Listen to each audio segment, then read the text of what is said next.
Salam jumpa pada kuliah Sistem dan Manajemen Teknologi Informasi.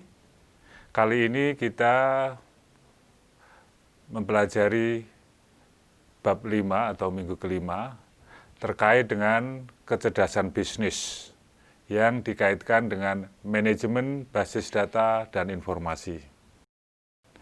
Tujuan pembelajaran pada kuliah kali ini itu yang pertama menyangkut fungsi teknologi basis data. Kenapa basis data? Kemudian secara taktis dan strategik tentang data warehouse, data mart, dan data center. Kemudian kita juga ingin mempelajari tentang data mining dan text mining. Tentu saja dikaitkan dengan apa manfaat dan tantangan dari kecerdasan bisnis atau intelijen bisnis. Nah, juga akan dibahas mengenai manajemen data digital dan fisik. Sementara itu, subtopik yang akan dibahas di dalam kuliah ini menyangkut pendekatan basis data untuk manajemen data. Yang kedua terkait dengan sistem manajemen basis data, kemudian alat untuk intelijen bisnis, juga berkaitan dengan pengelolaan sumber daya data. Saya mulai dengan satu contoh dari kecerdasan bisnis ini. Yang pertama adalah yang terkait dengan contoh yang terkait dengan industri online, yaitu Grab ataupun Gojek.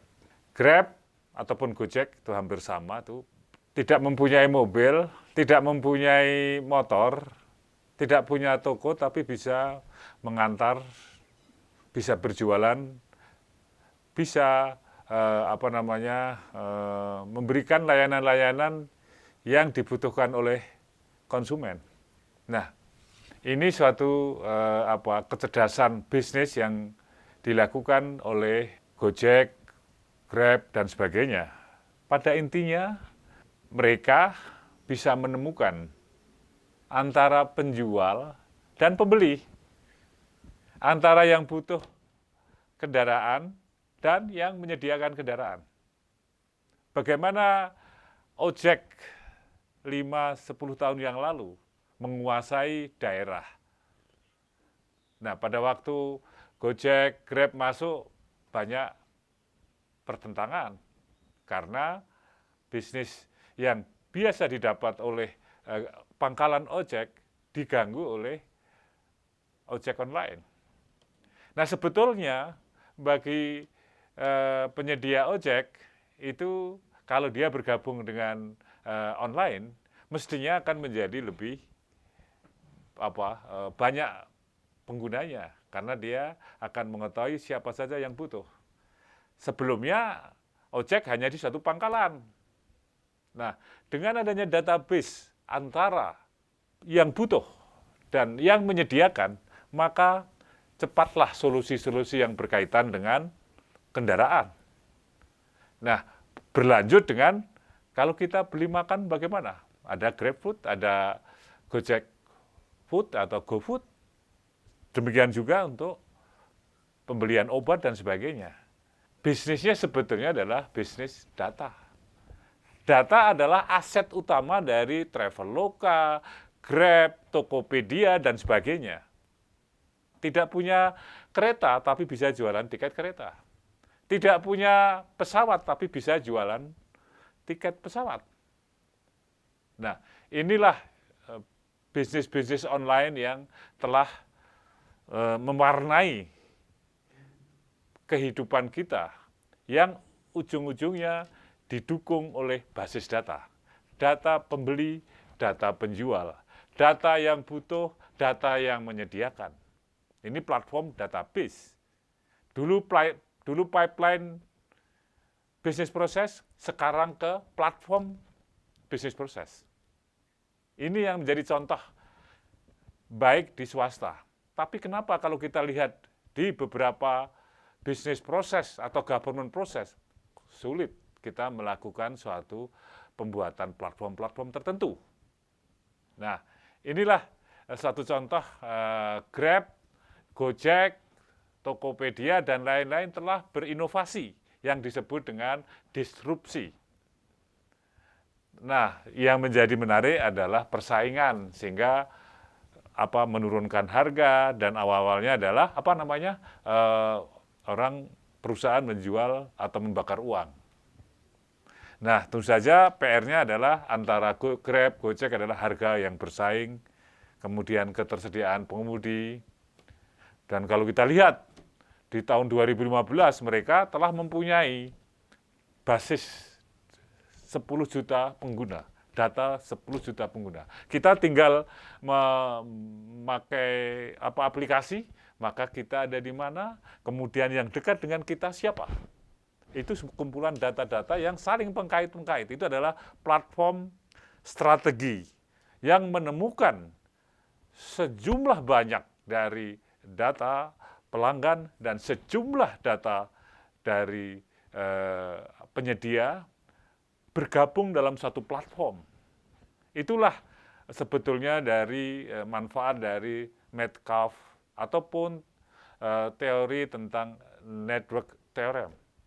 Jika kita bisa berhubungan dengan banyak atau N titik yang terhubung dengan kita, maka value-nya adalah N pangkat 2. Nah, ini yang mendasari dari basis data menjadi penting, membership menjadi penting, dan seterusnya. Kalau kita lihat dari Gojek maupun dari Grab, 70% keuntungan dari data yang dapat itu dari layanan pengiriman makanan.